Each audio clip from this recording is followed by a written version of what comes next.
y y le preguntaron a mi madre simplemente que era, querían saber dónde trabajaba mi padre porque querían hablar con él, era una simple conversación informativa. Y mi madre le indicó, sin ningún problema, le indicó dónde se encontraba la herrería de mi padre, pero no pasaban las horas y mi padre no volvía. Yo entonces tenía 14 años y me acerqué a la herrería a preguntar por mi padre y los compañeros de mi padre me dijeron, han venido Salguero y García y le han pedido que les acompañe. Y se le llevaron con el mono todo negro de la fragua, con su pañuelo que tenía de cuadros metido atrás en el bolsillo y se le llevaron. En el año 14 de junio de 1973 caímos aquí 90 en la provincia, 2 aquí en Montijo, yo y otro. Se cumplían el año pasado 50 años de las detenciones, ¿no?, que fueron en junio del 73 y que se mantuvieron en muchos casos hasta noviembre, hasta finales de noviembre de ese año, en la cárcel de Badajoz.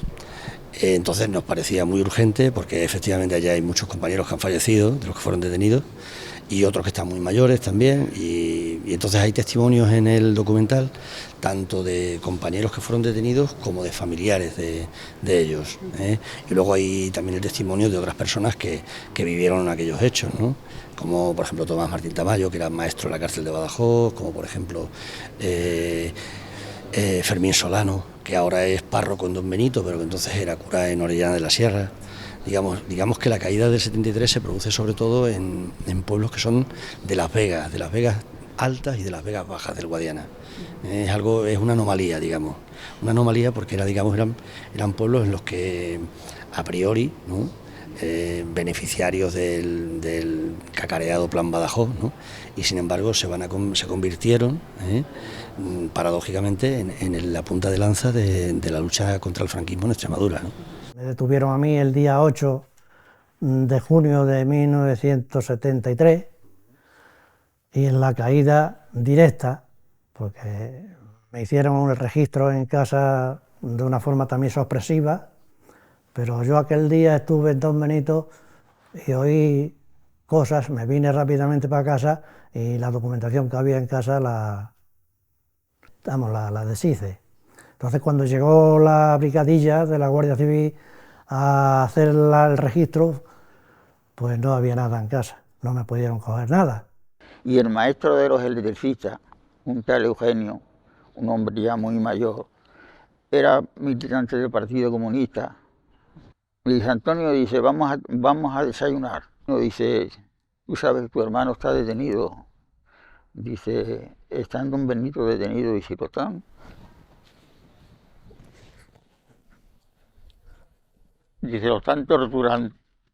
Mi padre estaba en la parcela de Valdorrillo, estaba arando con su mulita y su arao, y le llegó un coche de la Guardia Civil, se aparcó allí en la pista, y cuando iba para abajo, llegó y dice, pare usted y véngase para acá, que se monte usted en el coche y no haga preguntas, de que yo no me voy a montar en el coche, que yo voy a coger la mula, la voy a enganchar en el carro, la voy a llevar a mi casa y luego ya me iré yo donde me tenga que ir con ustedes, pero dígame por qué que está detenido, y al coche, y la mula se quedó allí y tuvieron que ir a recogerla porque un vecino estaba pendiente de lo que estaba pasando allí. Lo que se dio es que el Partido Comunista, como otras organizaciones, venía ya luchando, reorganizándose desde finales de los años 50, ¿no?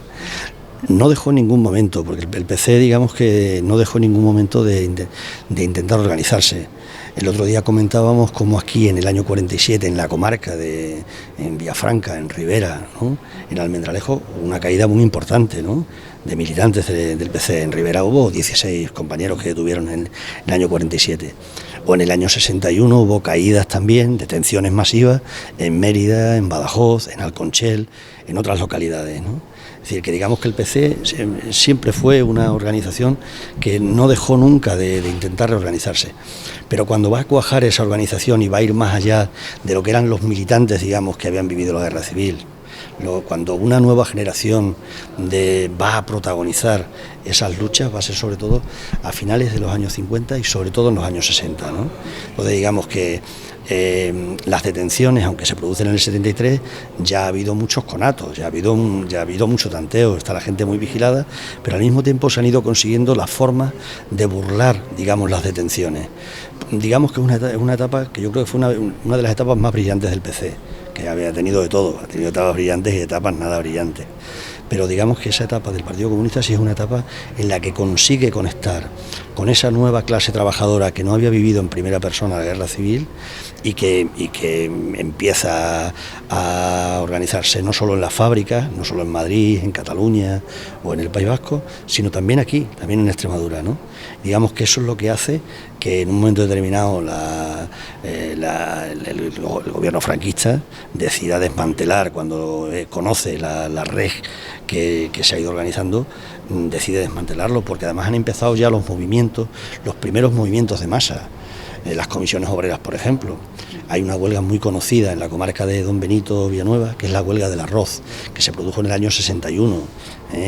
En el año 68 en Badajoz, por ejemplo, hay un grupo de manifestantes el 1 de mayo, que proceden sobre todo de las organizaciones del movimiento de cristianos de base, que va a tener mucha importancia. Nosotros también lo subrayamos en el documental, porque no fue solo obviamente el Partido Comunista, fue el Partido Comunista y los cristianos de base fueron los dos componentes fundamentales de la oposición contra el franquismo, no solo en Extremadura, sino en muchos sitios. Y también otras organizaciones digamos a la izquierda del PC, como fue, por ejemplo, aquí en Villafranca estuvo organizado la Organización Revolucionaria de Trabajadores, la ORT, ¿no? O el PT. Digamos que ese conjunto de organizaciones son los que han ido tejiendo a lo largo, sobre todo de los años 60, toda una red que tiene influencia en el movimiento obrero, las comisiones obreras, que empieza a tener influencia en todo lo que es el campesinado, en lo que se llamaba en aquella época la guerra de la leche, la guerra del tomate, la guerra del pimiento, ¿no? Y todo eso que cuando va a surgir, ya en los primeros 70, va a surgir con mucha fuerza. Entonces el franquismo lo que quiere es desmontar todo aquello, o sea, es reprimir todo aquello. Ese es el sentido, porque luego la actividad que hace la gente es una actividad que es una actividad de organización, de reparto de hostavillas clandestinas, ¿no? Por eso yo a veces he dicho o he escrito que el PC en esos años fue un partido que se organizó entre bancales, ¿no? Porque es más, donde se ponían muchas veces las hostavillas eran en los bancales con una piedra, ¿no? Para que los otros compañeros lo recogieran. Pero tuvo la inteligencia, el PC y todos esos movimientos que hemos dicho que se empezaban a organizar, y no digamos ya en los años más cercanos a la transición, que empezó a organizar, por ejemplo, el movimiento democrático de mujeres, el movimiento feminista, el movimiento vecinal en Mérida, en Badajoz, en Cáceres, ¿no? El movimiento ecologista, el incipiente movimiento ecologista, que va a protagonizar las luchas contra la instalación de la celulosa, por un lado. Estos días, que hace poco murió Jesús Garzón, ¿no? Toda la lucha a favor de Monfragüe, que va a empezar también en los 70. Digamos que según van avanzando esos años, se va haciendo más compleja. Los profesores no numerarios, los PNN de la enseñanza, es decir, van confluyendo un montón de luchas, un movimiento popular que va cuestionando el franquismo, ¿no? Que no tiene la suficiente fuerza para que se produzca una ruptura democrática, que es lo que abogaba mucha fuerza. Hay, digamos, una transición, algunos hablaban de una ruptura pactada, ¿no? Pero digamos, no tiene la suficiente fuerza para producir la ruptura, pero sí obliga a transformaciones políticas, sobre todo importantes, ¿no? Digamos que ese es el sentido de las detenciones. O sea, las detenciones no es porque hicieran nada que no sea lo que es la organización social y política habitual de movimientos de este tipo, ¿no? A las 9 de la mañana. Rompieron 2 fustas de caballo de martirio en los pies, para declarar que yo pertenecía al Partido Comunista. Pero claro, como estábamos en la clandestinidad, pues claro, no se podía decir que eran, hasta que ya vino uno que no quiero decir, y dice, di que eres del Partido Comunista, dice, porque si no te van a martirizar, te van a matar aquí. Camaradas, salvemos Acortemos la distancia, venzamos las nostalgias, nuestras manos obreras. Nos comentaba también el otro día uno de los movimientos que se daba precisamente aquí en Villafranca, en esa, no sé si llamada entonces Guerra de la Vendimia, como ha ocurrido en otro tipo de lugares de la geografía extremeña, ¿no? Con otro tipo de cultivos también aquí. Sí. Y sí, te pedimos, Manolo, que nos des algunos detalles más. Bueno, aquí, por ejemplo, se va a producir en el año 76, cuando todavía no ha habido elecciones democráticas, cuando ni siquiera los sindicatos son legales. Los sindicatos se van a legalizar un año después, en el 77, se produce una importantísima huelga de la vendimia. Y va a tener en Villafranca uno de los focos importantes. Se va a producir también en Los Santos, en Torremejía, en Almendralejo, en Aceuchal, no me acuerdo ahora. Quiero decir, varios de los pueblos, bastantes de los pueblos de la comarca de Barro, se produce una huelga, que es una huelga muy potente, y que también explica lo que estoy diciendo, es decir, cómo se han ido organizando el movimiento obrero en la clandestinidad, pero al mismo tiempo, cómo ha combinado clandestinidad con ganar espacios de libertad, que es la expresión que se utilizaba en la época, ¿no? Ganar espacios de libertad, ¿no? Como el movimiento, a pesar de estar ilegalizados los partidos de la izquierda, todos los partidos, porque solo existía el partido único que era el Movimiento Nacional, ¿no? A pesar de estar ilegalizados los partidos y los sindicatos, sin embargo, el movimiento popular se había ido organizando con mucha fuerza, como digo, hasta el extremo de organizar huelgas muy potentes como esta, o como fueron las primeras huelgas de la construcción que se dan también en el 76. Luego van a tener mucha más fuerza en el 78. En el 77 va a haber una huelga indefinida de 33 días en la construcción en Cáceres, en el 78 una huelga indefinida de 52 días en la provincia de Badajoz. Ahora, cuando hablamos de una huelga indefinida de 52 días, ¿verdad? Uno dice, pero eso se puede hacer, eso es posible, ¿no? Bueno, pues si uno va a los años de la transición, que son años muy intensos, de una lucha muy intensa, se va a encontrar, por ejemplo, luchas de estas muy potentes, ¿no? Aquí la huelga de la vendimia la va a protagonizar sobre todo el sindicato unitario.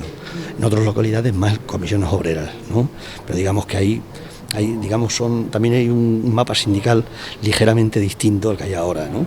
Es decir, hay, como digo, están comisiones obreras que ha ido tejiendo todo ese magma rebelde, ¿no? Pero también están otras organizaciones como el Sindicato Unitario, como la Central Sindical Unitaria de Trabajadores, la CESUT, ¿no? Es decir, y todo eso es lo que va a emerger, lo que está aquí, en la semilla de lo que íbamos a contar, ¿no? Es decir, la importancia de que la historia no la hacen los políticos, ¿no? Que son los que salen en la tele. La historia la hacen los pueblos, la hace la gente, y la hace la gente trabajadora, que es la que normalmente se orilla, ¿no? Las calles, ¿no? En las calles están los nombres, como decía aquel cante de José Menese, ¿no? Decía, cuando llegara la hora que las agüitas vuelvan a su cauce, ¿no? Las esquinas con sus nombres, ni reyes, ni roques, ni santos, ni frailes, ¿no? En las esquinas está el nombre de los reyes y de los obispos y de los generales, pero quienes hacen la historia y consiguen los avances reales para los pueblos siempre los movimientos populares, la clase obrera, los campesinos, las clases trabajadoras en general. El tomate, con huelgas como la vendimia en Tierra de Barros, con huelgas como la del corcho en la provincia de Badajoz, una cantidad de conflictos que finalmente se saldan con la aprobación del primer convenio colectivo del sector del campo en 1979, que supone un mazazo tremendo al poder patronal y a las redes caciquiles de la región. Y junto con eso también movimientos más amplios, ¿no? Integradores de otros movimientos de carácter protoecologista o directamente ecologista, como la lucha contra las industrias papeleras en la ribera del Guadiana o contra la central nuclear de Valdecaballeros. La osadía de sus altas torres, que tratan de estirarse hasta las nubes, la paz de sus paseos y la vida moderna, que deja tan poco tiempo libre para pensar en las tribulaciones del pobre campesino, del pobre hombre que con 2 míseros borriquillos y un arado primitivo constituyen el típico yuntero extremeño. Pues de unos años de conflictividad muy intensa, ¿no? La que Extremadura es la vanguardia del movimiento obrero europeo, lo diría así, ¿no? Y desde luego la vanguardia del movimiento por la reforma agraria en España, pues todo eso llega a su cenit en el 25 de marzo de 1936, ¿no? Que nosotros desde la asociación, desde el sindicato, pues reivindicamos como el auténtico Día de Extremadura, porque lo que ocurrió en aquella jornada fue una auténtica revolución, ¿no? en la medida en que 70.000, 80.000 trabajadores, de una manera perfectamente coordinada, de una manera perfectamente organizada, se lanzaron en fin, a cumplir la promesa, el sueño de que la tierra fuera de quien la trabajara. Se lanzaron a la ocupación de más de 3.000 fincas, ¿no?, de los latifundistas, y fue además una revolución exitosa. Pues yo creo que no sé si es la 12 o 13 presentaciones que hemos hecho ya, o sea que es un número. Tuvimos el sábado de la semana pasada, estuvimos en Burguillo, este sábado vamos a Castuera, la semana que viene vamos a Calamonte, o sea, quiero decir que al final ya hay comprometidas alrededor de 20 proyecciones, ¿no?, que es un número muy interesante. Quiero decir, a ver, que va como una bola de nieve, ¿no?, como las cosas nuestras crecen de manera lenta, pero también de manera más sólida, sí, ¿no? Entonces, bueno, esa es un poco la idea. Y ahora mismo, yo qué sé, lo vamos a poner en abierto ya, quiero decir, seguramente en 10, 15 días lo vamos a poner en YouTube y en Vimeo, para que acceda cualquier persona, porque nosotros no hemos hecho esto para ganar dinero, o sea, hemos hecho esto para que se conozca, ¿no? Es decir, no tenemos ningún interés en que haya copyright. El 25 de marzo fue una fecha muy importante, porque ahí se veía que los extremeños teníamos conciencia de clase, porque luchábamos por algo tan importante como era el reparto de la tierra. Entonces, ahí fue cuando se vio realmente, y por eso machacaron tanto a Extremadura, ¿sabes? Porque vieron que Extremadura, el pueblo extremeño, tenía conciencia de clase y estaba luchando por algo que era suyo, que es la tierra, para seguirla trabajando y para poder seguir viviendo. Cantemos lo que cantemos, cantamos la libertad. Cantemos lo que cantemos, cantamos la libertad.